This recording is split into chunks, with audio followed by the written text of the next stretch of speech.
So let's go ahead and watch back our game because we did not commentate at all while we were playing. Oryx is kind of just listening in, so I'll have chat open in case he asks any questions. So during team prep, the basic plan is that only the bottom five, so not Oricorio, were like the five I actually wanted to bring. I didn't really know what sixth Pokemon to bring. So Oricorio was for a like specific strategy, specifically if they do not bring Scrafty or Mamoswine, so basically not their physical attackers, then I could just like try to gimmick it out with Quiver Dance. But because Mamoswine and Scrafty are both here, Oricorio is not coming to any of these games. I'm basically playing with a 5-Pokemon team, which is fine because these are the Pokemon I want to be bringing anyway. So for game one, basically I always was going to be leading Hydreigon Espathra to try to set up Trick Room with Espathra, because Espathra isn't really a Pokemon you think about getting Trick Room, but it's a really good way to play around Tailwind without having to like figure out which way to counter it. So basically we're bringing that, and then we're bringing Arcanine in the back because Arcanine is very important for being able to deal with Scrafty.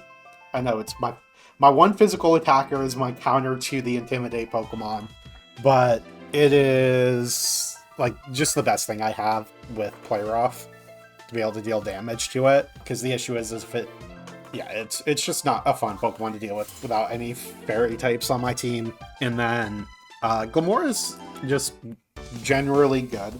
It does damage. So that's the team we lock in. Basically, Morgrem, we're not bringing this game. We're just kind of feeling out what they're running. So, turn one, I'm basically like, okay, they led their Tailwind setter. They're going to set Tailwind and not expect this Trick Room. So we basically just go to set up Trick Room here. And then we Terrasilize just to play around. If it is actually Mamoswine, we don't want to die to an Ice-type move, and the nice thing is that Levitate protects us from Ground-type moves. So Terrafire was kind of, like, my plan was, for the most part, just always clicking Terrafire on Hydreigon, basically regardless of what happens, just because it's very good into this team. And then it goes for Icy Wind, which, like, could look like it's still Mamoswine, but we'll see here in a second that the Heat Wave reveals this to have been a not Mamoswine. It's a Zoroark. And notably, it's not Focus Sash on the Whimsicott, so that just went down in one, which was not what I was expecting. I was expecting to have to hit it another time, but in this case, it's actually good for me to kind of force them out into another Pokemon, so that way we don't have to just kind of like waste turns of Trick Room getting rid of this Whimsicott. I guess one thing interesting to say here, it's like obviously Espathra doesn't want to be Speed Boost because I'm running a Trick Room strategy with it. So the other two abilities are either Opportunist and Frisk. There is no like automatic boosts that I'd be worried about on the opponent's team. So like Opportunist is kind of a do-nothing ability, but I'm still Opportunist because even though Frisk is better, I did not want to reveal I was not Speed Boost on Team Lead, so that way it's less obvious that I'm going for Trick Room by revealing that I'm not Speed Boost.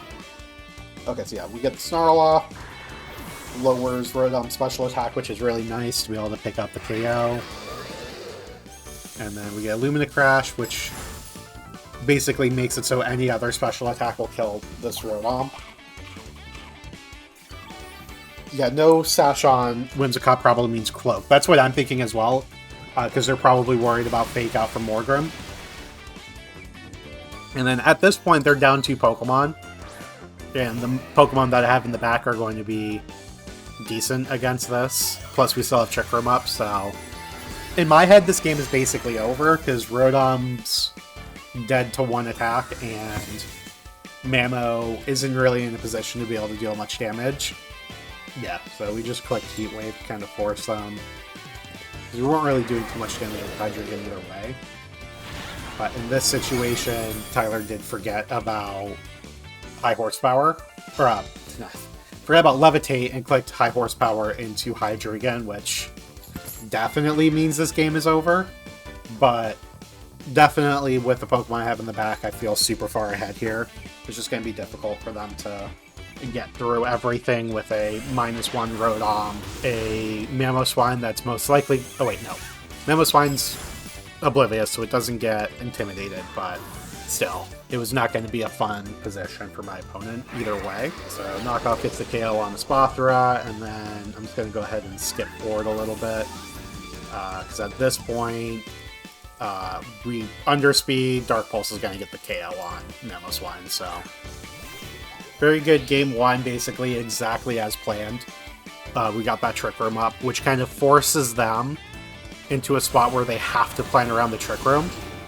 And because of their knockoff to KO Espathra, they know Espathra is Focus Sash, so they cannot just lead Zoroark and one-tap it in order to deal with it. So they're kind of forced into a situation where in order to prevent Trick Room from going up, they kind of have to lead Fake Out.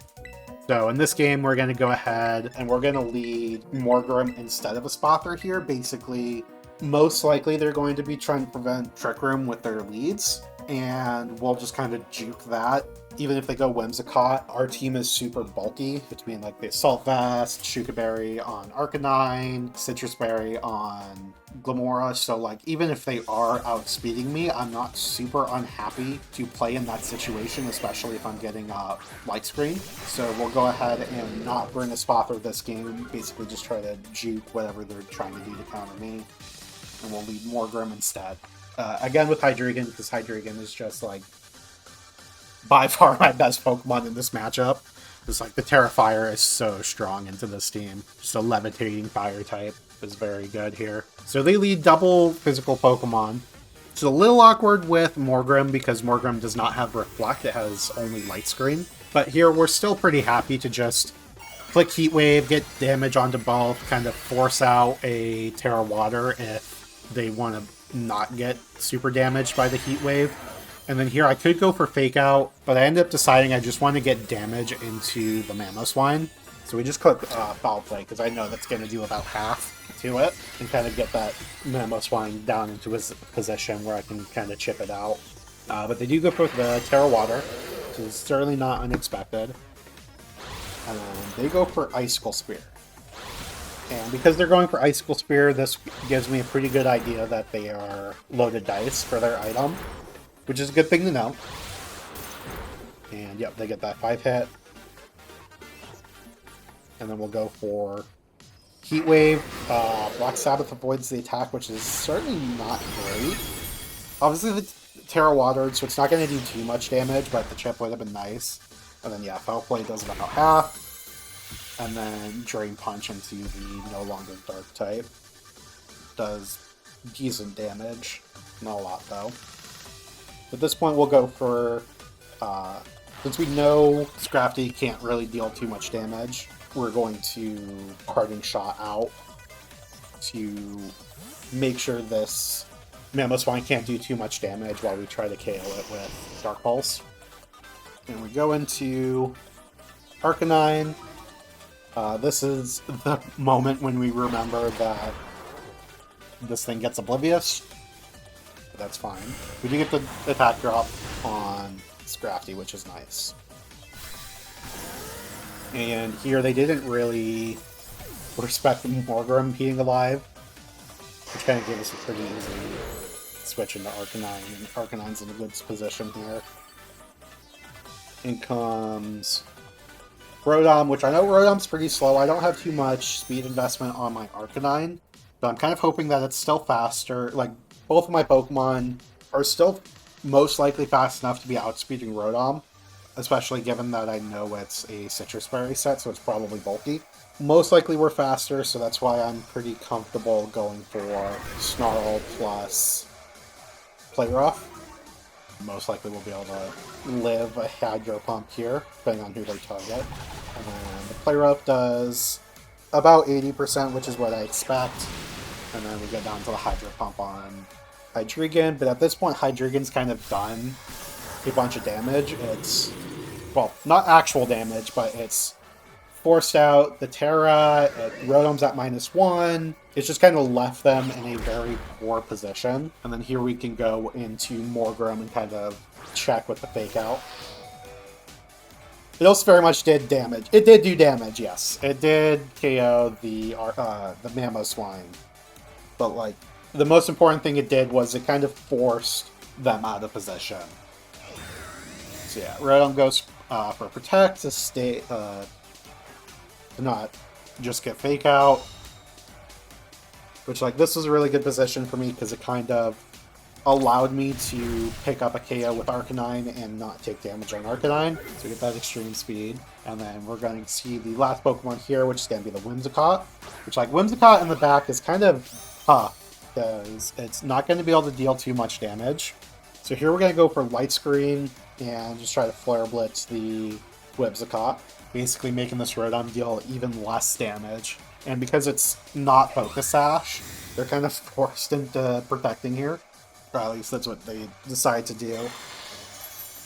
Yeah, they get to attack Arcanine, but between the Snarl and the Light Screen, and Arcanine just being relatively bulky, it does not do as much damage as you would think a Hydro Pump would do.